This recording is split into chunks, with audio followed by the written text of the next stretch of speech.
Thank you so much, Pastor Sandy. And before I begin, just to say thank you to this church, which is one of the foremost supporters of Friends Indeed.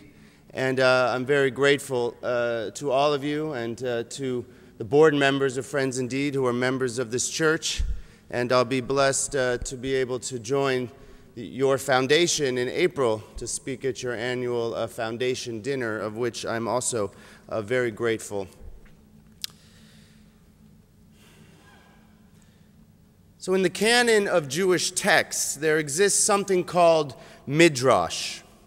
These texts seek to explain in imaginary and in some cases fantastical ways what is happening in between the lines of the Bible. We're not told some very important details, like what did Cain say to Abel right before he killed him? What was Sarah feeling when she learned that Abraham had sought to sacrifice their son Isaac? Why did Moses stutter? Midrash is a unique literary device, and it can even change the original meaning of the text. The Midrash is sometimes so famous that many people think it's actually in the Bible, when in fact it is not. Genesis 12, we meet Abraham, and he is told by God, "Go for yourself, leave your homeland, the land of your fathers, the land that you love and that you know, and go forth to a place that I will show you." We have no knowledge of why Abraham had to leave. We have no knowledge that Abraham had ever heard of or heard from this God. But he leaves immediately, and he answers the call. The ancient rabbis who wrote the Midrash couldn't accept that Abraham would just leave. There must have been a reason. So they created this story to explain it. Abraham's father Terach was an idol maker. One night, Abraham smashed all of his idols. In the morning, when his father confronted him angrily, Abraham said, "I had to. They attacked me, and I had to defend myself." His father said, "Are you mad? They can't attack you. They're just made of wood and stone. They can't talk or breathe." "Ah," said Abraham, "then why do you worship them?" It was from that moment that Abraham needed to get up and leave. It's here that we not only gain a reason to why Abraham needed to leave, but we gain an insight and premonition about Abraham's future as a warrior for honesty, truth, and justice. But first, what are the lessons of leaving the place that we know, that we're comfortable with? What can we learn about holy living from this first Abraham quality of leaving? There are moments in life when movement is necessary in order to find new meaning or clearer vision. When we become stagnant, static, complacent, the holiness aspect of life dissipates. Think about a moment in your life when you felt this way, when you were stuck. You couldn't see the bigger picture. Maybe it was from fear or despair or boredom or inertia. There's an inner quality of focus and discernment that's needed to see what is needed in a moment of challenge. In Hebrew, the words "go for yourself" or lech lecha, which are the opening words of Genesis 12:1, describe not only a physical movement, but a spiritual one as well. In order to become the giant of justice of his future, Abraham must first dig deep inside, perhaps sit in stillness and meditation. This is the first quality of living a life of holiness. Knowledge of self, such that a willingness to take risks becomes possible and then doable when the time is right. So who here thinks of themselves as bold? Raise your hand if you think you're bold. Uh-oh. All right, we have some bold people. Who here has ever spoken truth to power, as they say? Oh, we got a couple. Who here thinks that if presented the opportunity, They would be bold or speak truth to power. Okay, a little more. Standing up to injustice, calling out racism, sexism, bigotry, hatred. We all want to think that we would be brave enough to do it. But in the moment, will we? I personally hate confrontation. But in my life and in my career, I've been in situations and moments where I've been called upon to speak out, to speak up. It's not easy. It can be scary. And as bullies, we know, as we see today, they don't like to back down so easily. But in the second text that I want to choose today, Genesis 18, we see one of the most famous moments of speaking truth to power in the Bible when Abraham challenges God about the destruction of Sodom. In a stunning showdown, Abraham stands before God and argues that the entire population of the city shouldn't be destroyed because of the wicked. Abraham starts the challenge by saying, if there are 50 righteous people, will they be swept away with the wicked? God says, no. Then Abraham, not satisfied, says, how about 40? How about 30? How about 20? He goes all the way down to 10. He doesn't back down. He shows courage and the fire for justice, not in the face of another human being, but in the face of God, of whom he just met a few chapters ago.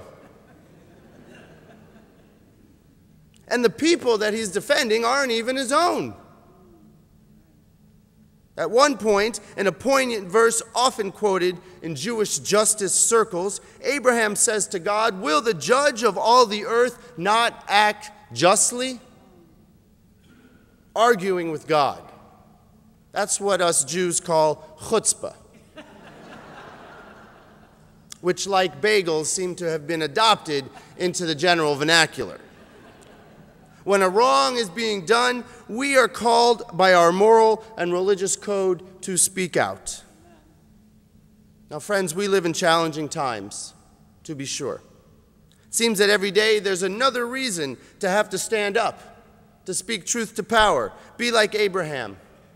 Immigrants, women, our LGBTQ brothers and sisters, senior citizens, our Muslim brothers and sisters, and sadly, for me personally, even the Jewish community. We're feeling under attack. Will we speak out? Will we speak up? The very future of our planet is under attack. This is perhaps the greatest moral challenge to our nation's future in modern times. The qualities of Abraham, inner discernment, moving out of our comfort zone, speaking truth to power, risking our lives for what is right. These are what are needed today. The goal of this series here at FUMC to bring together leaders of different faiths to hear about traditions that are different from our own, to not just be tolerant, but to be welcoming and curious and connected with those that are different from us. That is the essence of holy living.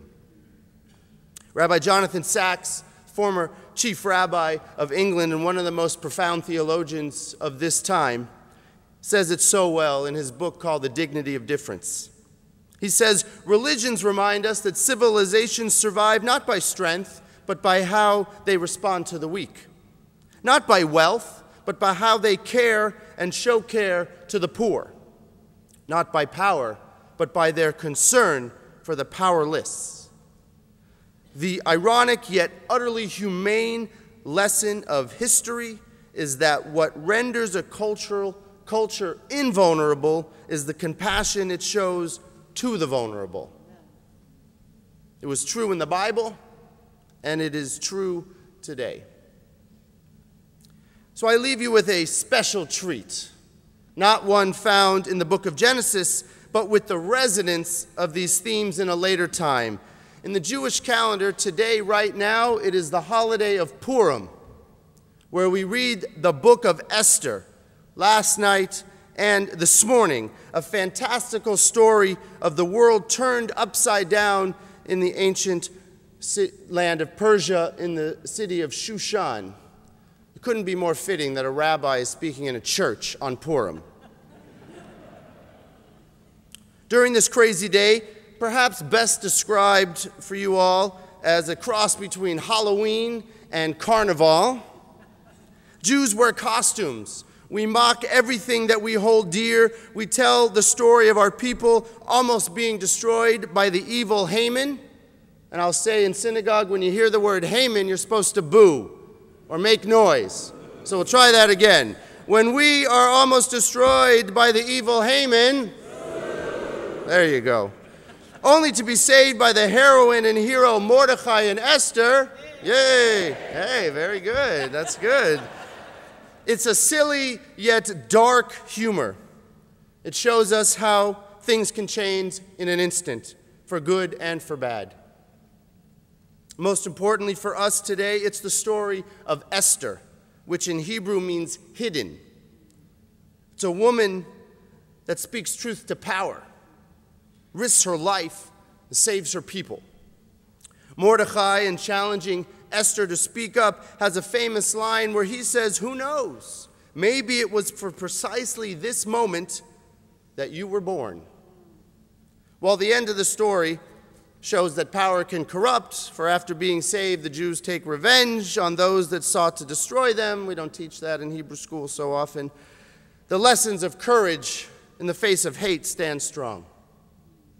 So may we all find our inner holy chutzpah, our personal meditation on who we are, how we might need to move, break forth, see the world from a different vantage point, which was the essence of Abraham and his founding of monotheism, and then to be bold and to speak up from that moral code for those most vulnerable in our world, for justice, righteousness, and peace.